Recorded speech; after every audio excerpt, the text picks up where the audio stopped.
And so you can learn all the steps. You can learn all the things to do. But unless you're willing to go through the energetic and the emotional journey of releasing what's no longer serving you and actually looking at it and addressing it, this is the things that we want to skip because it's painful. We want to bypass that. Oh, I don't want to talk about healing and breaking my patterns and who I am attracting now, even though I'm attracting narcissists. And this not only goes for love attraction, but also with friends, also with people that you meet professionally. Oh, I attract possessive people. I attract people who are emotionally unavailable. I keep people around that just use me and that suck my energy and that take me for granted. Yes, I have all these type of toxic relationships in my life, but I don't really want to look at that. I just want to get what I want, and I'll deal with that later. So what I was saying not in Healing Academy, but in Self Card yesterday, that once you start working on one relationship, it starts having a ripple effect on everything else. And so you actually don't even have to go to mend a relationship with another human being, although that is going to have a ripple effect on all your other relationships. But once you really understand that, you understand that once you work on your relationship with yourself, that ends up having a ripple effect on everything else, not only your relationships, but everything that you do in your life. So why healing is and will continue to be the core of everything that I teach is because it's the foundation. Is because even though we were born into this world pure and perfectly imperfect and fully worthy and all of the beautiful things, so much was passed down to us through generations, and then we were taught. That we're not good enough. We were taught that there are things to be ashamed of. We were taught. So basically, when you were a little child growing up, from the age of 0 to 6, 7, you were literally like a sponge, ready to be programmed. So if some of the early things you heard and felt were that you weren't good enough, you're gonna make sure that you play out that program, right? So a lot of women don't understand why they self-sabotage or why they can't seem to make things work, why they continue to break their own hearts in a sense. But you're wanting to, satisfy the program that was instilled into you growing up when you were in a subconscious state. And this is why the patterns are so important, because from the age of 0 to 6, 0 to 7, even up to 8, some will say, you were soaking up everything from your environment. And that ended up becoming your foundation for how you view yourself and how you live your life. And so if that created a life for you that you're not very happy with, or that you are somewhat happy with, but you want to change some of those things, you got to look at the patterns. So 2 parts of the patterns is your current attachments, meaning relationships that you have right now, and how you relate to those people. If they're healthy attachments or unhealthy attachments. Okay, a lot of people have unhealthy attachments with people they currently have in their lives. Those things need to be addressed, as well as your attraction patterns, who you are attracting. When I do just a quick session, a first session with a woman, what happens? She tells me that she has been attracting a certain type over and over and over and over again. We cannot bypass that. We have to look at that and see when that originated and why that is happening. Can you make a marriage work if there is habitual cheating, asking for a potential client in such turmoil?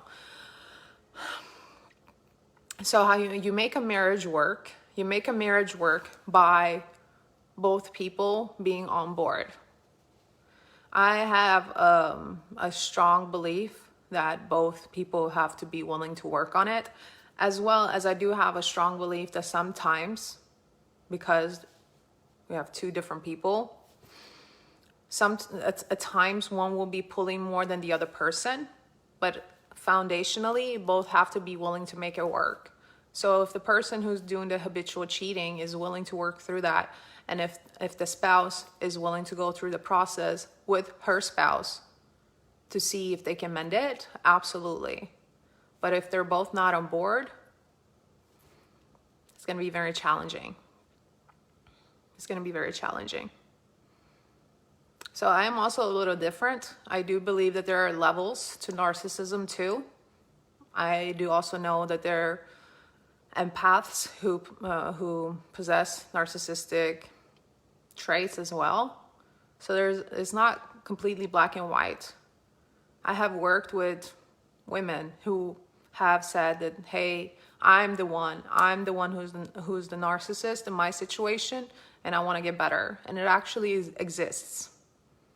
But in this cutthroat world of empath, narcissist, a lot of people believe that only the empath is healing and that the narcissist never wants to. And although most of the time that ends up being the case because the narcissist goes completely into shut down in terms of feelings and it's all about me, don't really care about anybody else, it's not always like that.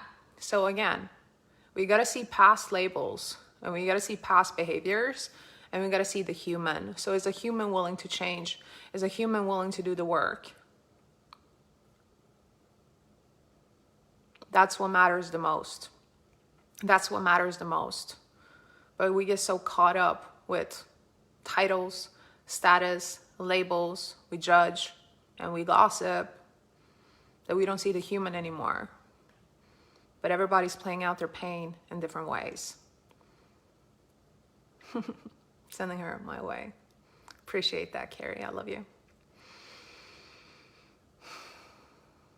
So a person also who's wanting to change, he or she will also sense and know where it's safe for her to create that change. So if a person feels like it's not safe to heal and to grow in your presence, for example, it will not happen. So we have to cultivate those environments for people to feel safe, to be them, to be free, to release the shame, the guilt, the blame, the fear, the resentment, the rage. Of course you're going to have rage, but what are you going to do with it? How are you going to transcend it? What if you didn't have all your repressed emotions? What if you didn't have your trauma? What if your ancestors didn't pass it down? Who would you be? What would you do?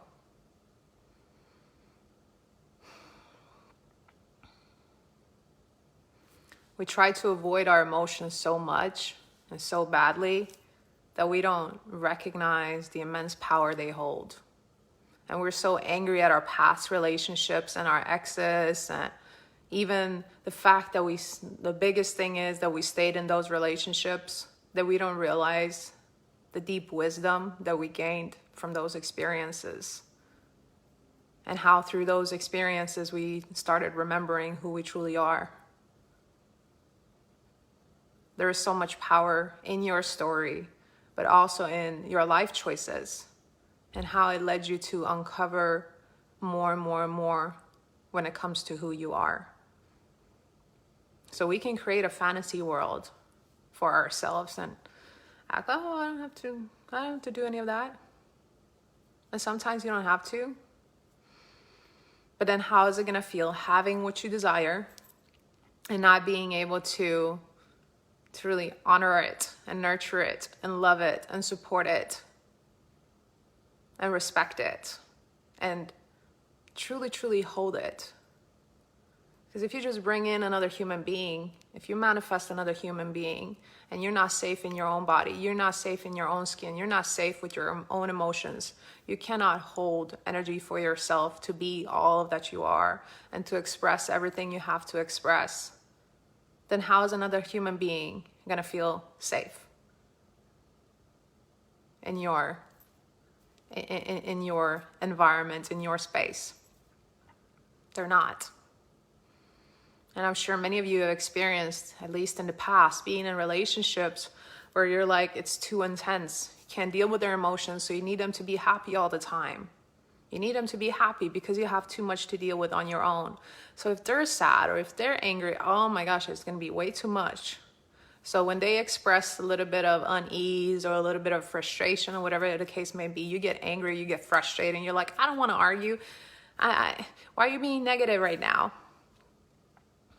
So a lot of this happens because we want to bypass doing the initial work and doing the needed continuing work.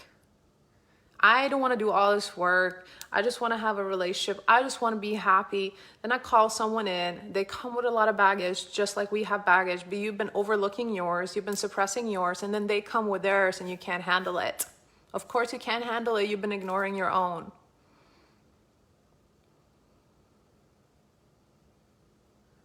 You taught me facing my emotions.